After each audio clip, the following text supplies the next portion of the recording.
Hey friends, I have been voraciously reading. As you know, it is one of my favorite things to do. Learning is what I build my identity around, being the learner. And some of the books that I've been reading have been deep, heavy science and nutrition. This originally started because of Mark Sisson, who I found through Tom Bilyeu, of course, and Impact Theory. And his approach to nutrition was something that I had never heard before, but it was through an evolutionary lens. And a lot of my beliefs and some of the things that you might have seen from me in the past with my other content are around evolution. And I think the biggest thing for me that I struggled with nutrition throughout my life is that I thought that some people were just born with an incredible metabolism and others not so lucky. You don't have a great metabolism. Sorry, but there's nothing you can do about it.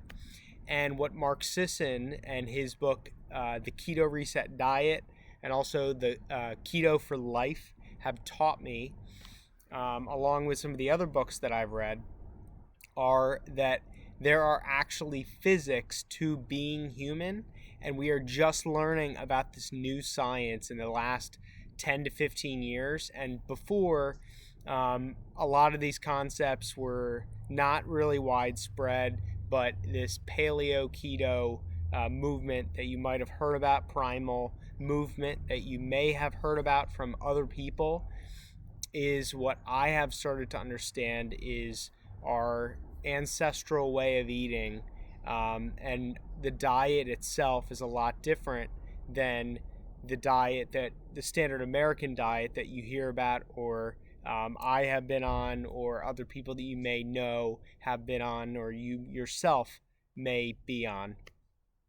The biggest concept that I have taken away is this concept of metabolic flexibility. And what metabolic flexibility is essentially getting energy from different sources within your body. So growing up in school, I had always learned that you need to eat breakfast because it's the most important meal of the day. And with the most important meal of the day, you need your energy for the day.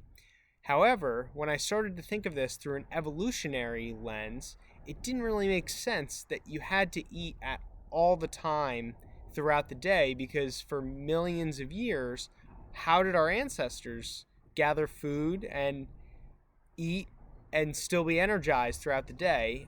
And when I started to understand that glucose, or carbohydrate, which has glucose in it, when your body recognizes that in the bloodstream, is not the only source of energy. While it is one of the most important sources and everybody uses glucose, it is actually not the most efficient source of energy in our bodies.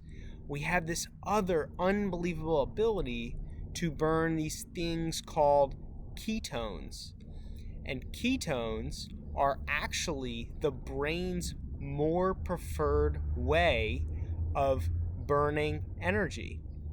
The analogy that I'd love to use and made sense for me is thinking of a campfire. So we have one campfire that has a lot of brush, a lot of twigs, a lot of leaves, and it burns very smoky. It burns fast, smoky, less clean. That is essentially your body burning glucose. When your body burns ketones, it's like a TP fire where there's these big logs that burn very slowly, but it's a very clean burn, and you have a fire for hours rather than just 20 minutes when everything burns up with the glucose fire.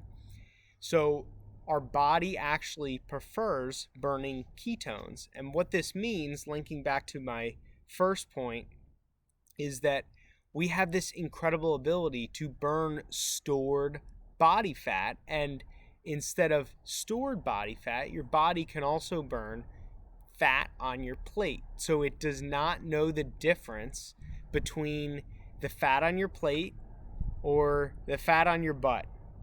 Your body has this unbelievable metabolic flexibility to burn different types of fuel, whether it's glucose or ketones or any of these other sources that your body can run off of when you are not eating.